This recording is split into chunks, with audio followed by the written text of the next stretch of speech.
Okay, today we are going to use InDesign to create a postcard. First, just click your ID icon to launch your InDesign. And last week we have already set up our workspace. If by some reason somebody switched for you, you can always go to Window and Workspace and switch to the workspace which you're familiar with.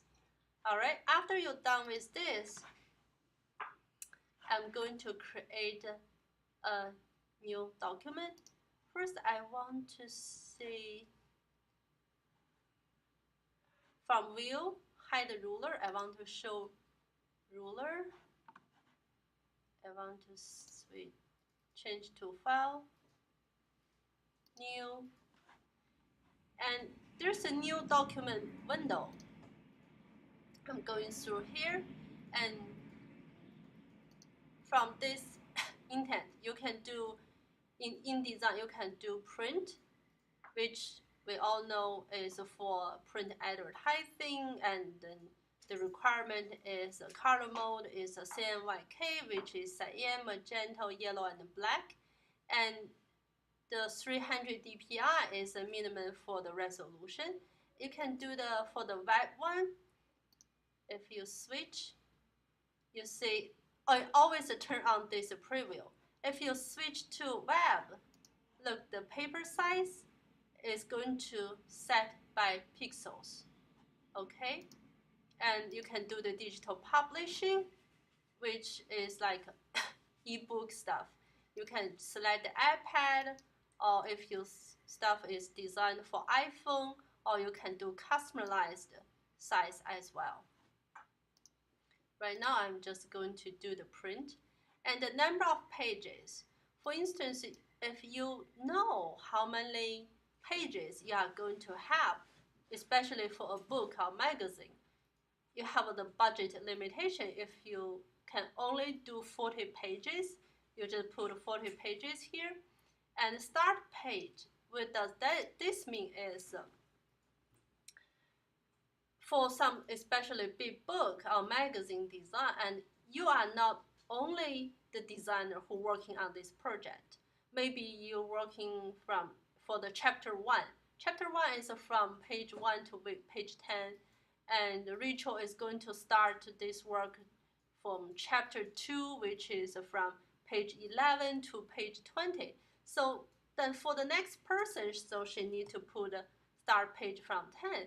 What's going to happen is, it's going to later on when we put the page number there, and the page number for Rachel is going to start from 10, 11, 12, instead of start from page 1, which is a great function to have as a chapter book designer. And what does this facing page mean is, a lot of time we're using the InDesign to have the page. If I click this facing page, it's like all the magazine has a left page and a right page. This will help you to just set up this layout.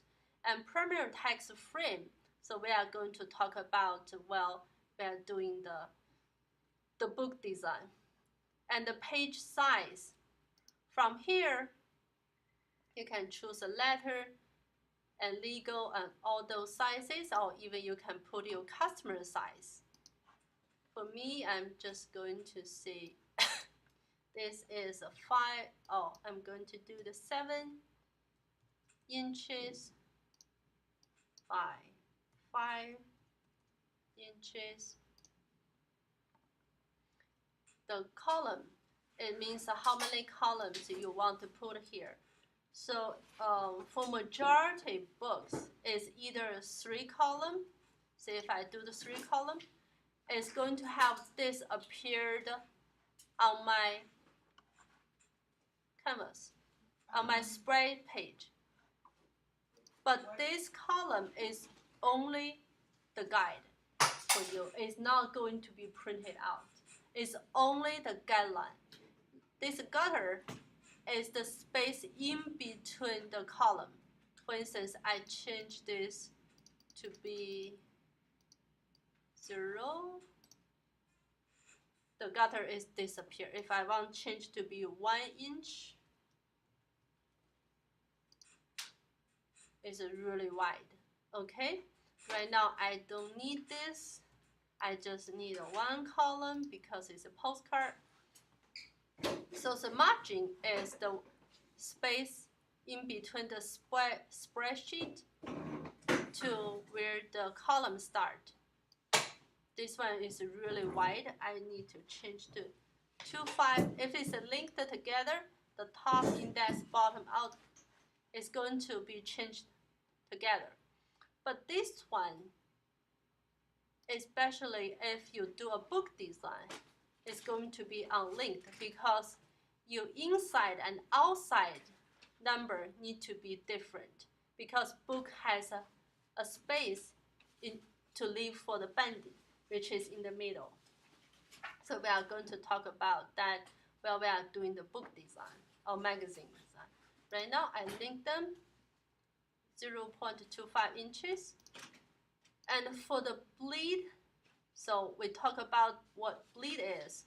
Bleed is when the item or when you the artwork need to be printed on the edge. So you need to set up a extra space outside your spreadsheet.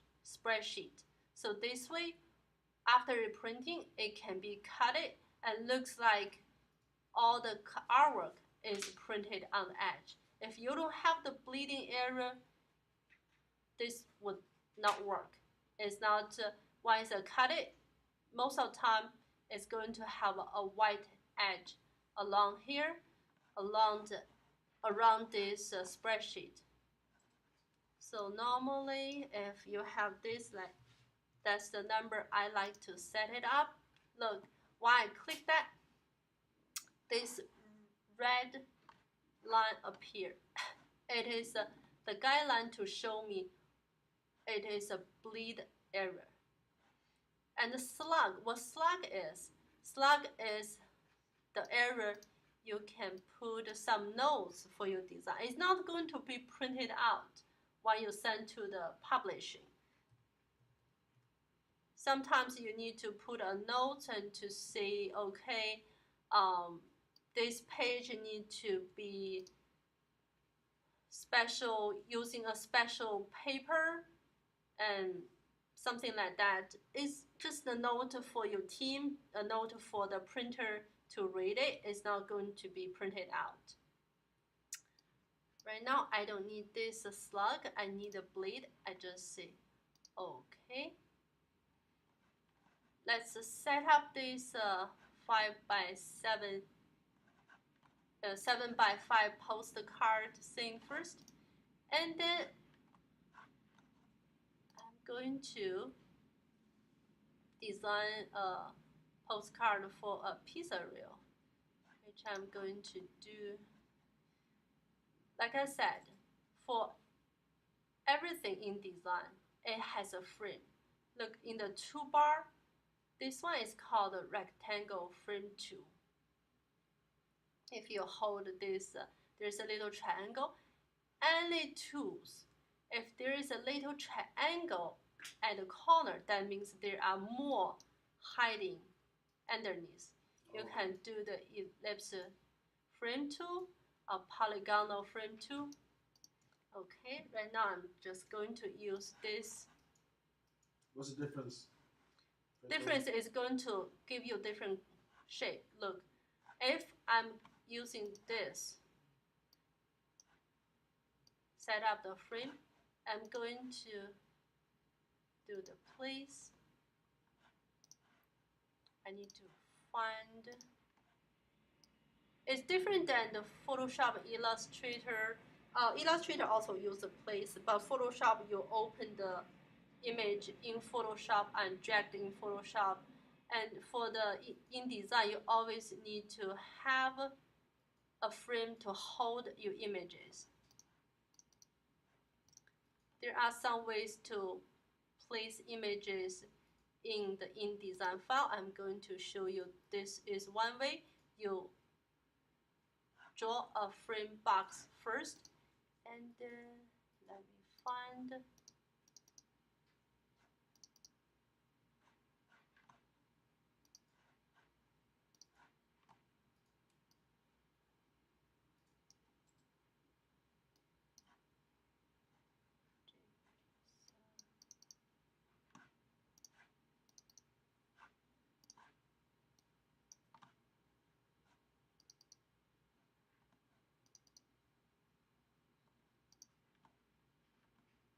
I have this file has already been cut off in Photoshop. Is this little statue.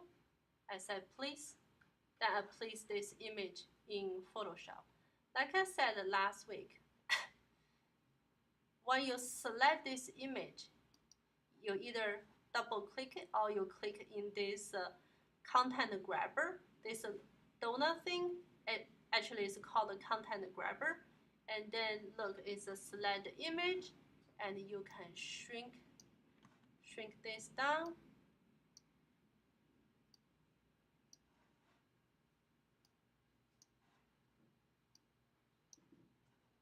And you can move this by using your arrow key. There's one way to place this image, and there is other two ways to place image in InDesign.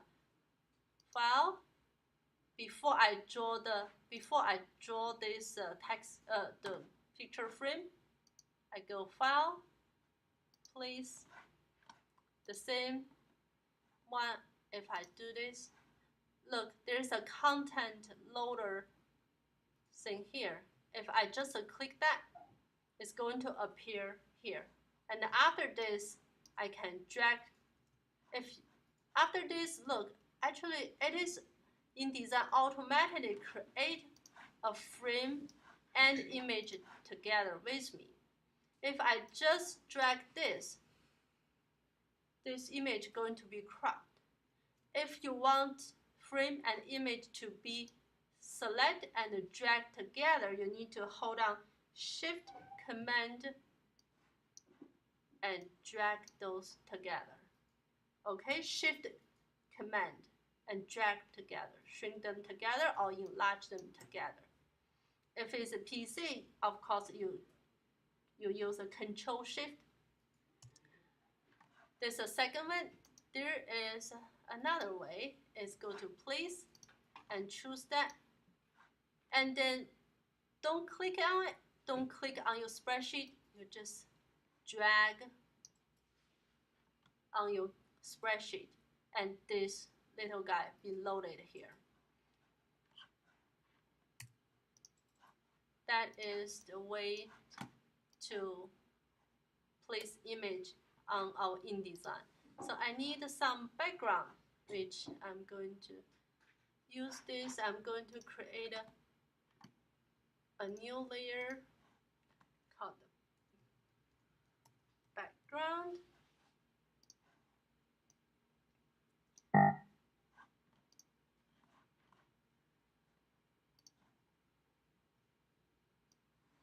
Going to drag this. I'm going to change this color. Kind of feel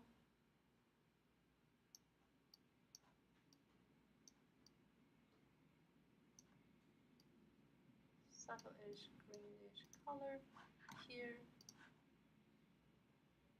I'm going to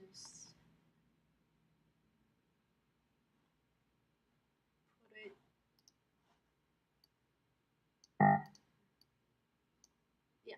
just drag this, put it on the top, and this layer one always has a good habit to name it Little Chef. Can I ask a question? Yeah. Okay, so when you're doing the background, coloring the background, do you have to first make a frame before you? Because I just saw you click frame and then made a frame throughout the whole entire poster and then colored it.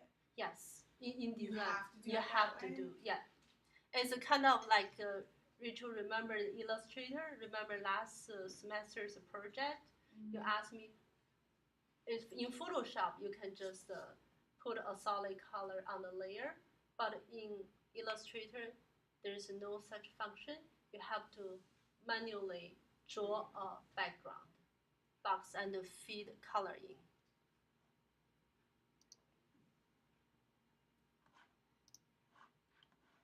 And next one, I'm going to, there is one way you can do that. There is another way. Instead of doing this, you can use this rectangle tool.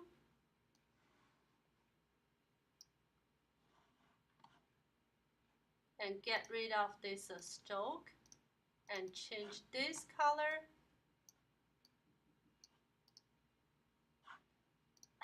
I more prefer to use a rectangle tool. And Corinne had a question, what's the difference if I use the rectangle frame tool than the ellipse frame tool? Let me do this. I delete this. On my little chef layer, I hold my shift key. I create a perfect circle frame tool, and I go to File, Place,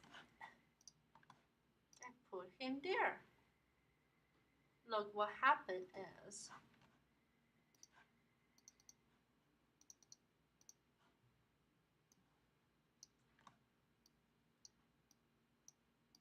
it is on a circle instead of on a rectangle. It's kind of, this frame tool is kind of like a clipping mask in Illustrator. Instead of circle, you get this.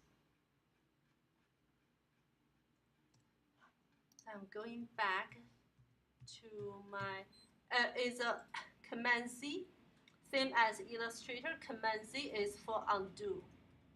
Okay. I'm going to add some text. The same as placing image. Adding text is also, you can just type here, or you can use the type tool to create a text frame. And please, let me see if I have some, yeah. I can do this, or while I do the place, I can definitely select this, show import option, click that. When I open this, because I asked them to show import option, I can have something to select here. And I always want to do this, format, remove styles and formatting from text and the table, because I want to use my own format instead of using the one taken from the Word document. Then look, I have a cursor loaded here. I just click that. It's appeared. And there is a little red square here that actually is telling me, okay, your text is not finished. There are more there. If you have another box, another text box, what you can do is click that one and load it here. So that is a floating, your text is a floating from this text frame to this text frame. You see, there are kind of several modes in InDesign. Right now we are in the preview mode. If you can do the bleed mode, you can also do the Shift F and W. If you hit the W, we go back to the bleed mode. I want to show you how you can see that is, I call the thread text. Go to Wheel, Extra, and you see the Show Text Thread. When you click that, you see that's telling you the text is from this frame goes to the other frame. Okay.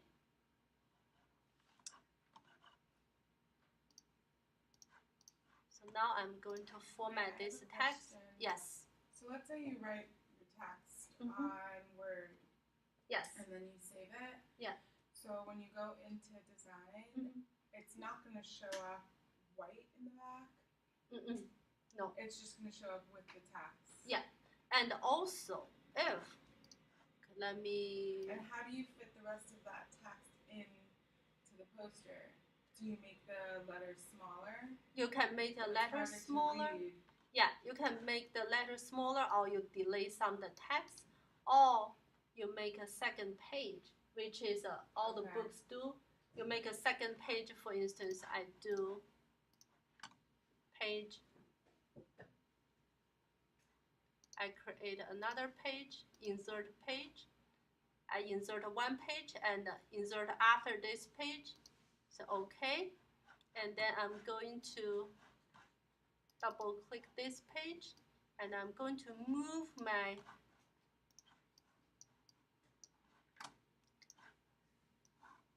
see there is another thing is good is your friend is your spacebar, and also there is another way you can zoom. You can hold on spacebar and right click this. Look, this one is going to be on this second page.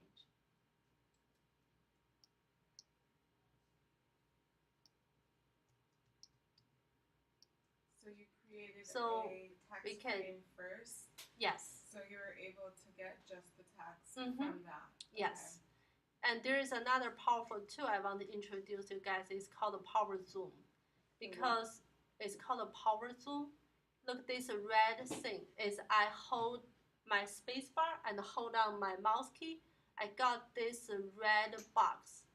And I'm going to, I can use this to zoom in and zoom out. If I see, I use my wheel, I can make this smaller or bigger to see. And while release, it's going to tell me, okay, that is the part I want to see. That is a power zoom. That's control what? I mean, a command what? That is a space bar. Space bar. Hold down your mouse, and then use your wheel, little wheel on you. Yeah.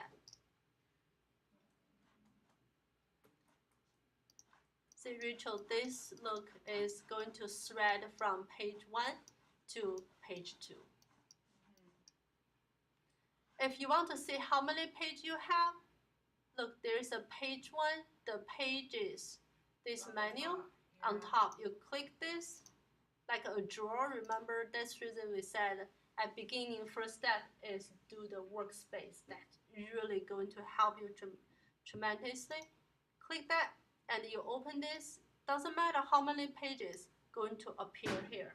And if you want to edit any page, you can just double click it. It's going to go to that page. Okay. Right now I'm going to, if Rachel has another question, I think which is really good, which I'm going to do, is if you have some sort of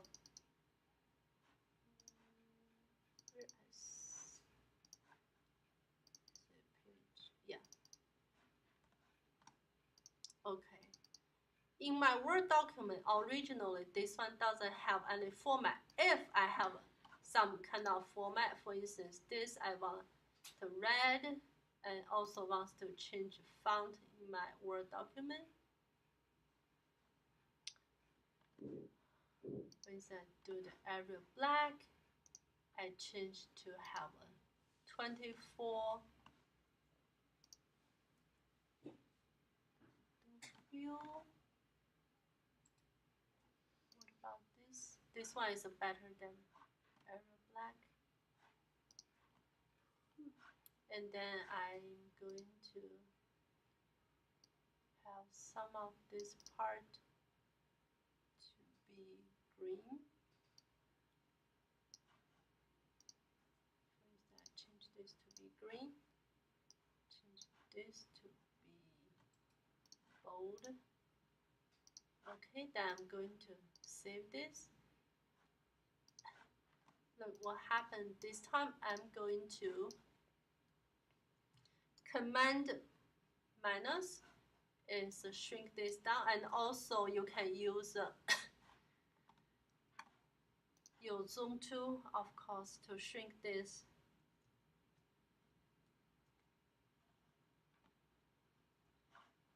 I'm going to get rid of the whole text.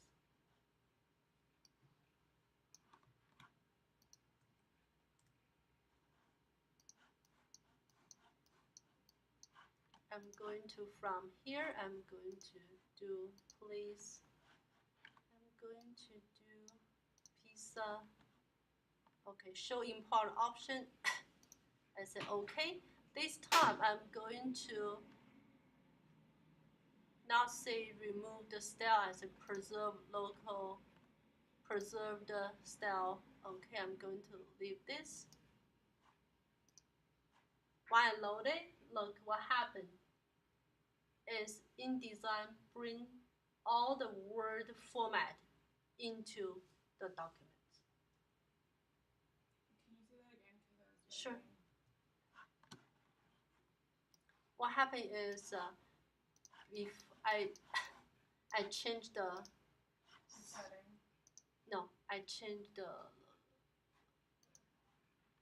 I add some color here, make it hiding, and make this green, and then I'm coming to my text, going to say the please, going to say pizza.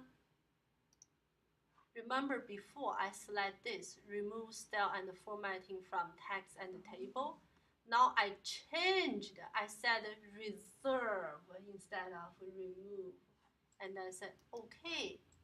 And look, when I click inside my text message, the color is still the same. Yes, the color and the heading, all the text format stayed. Okay.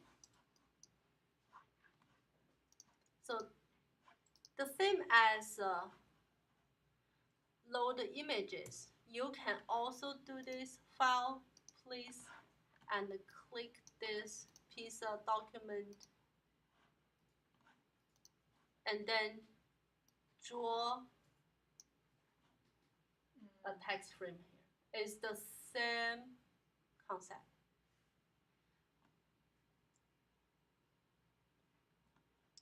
So now I want you guys try this setting by itself.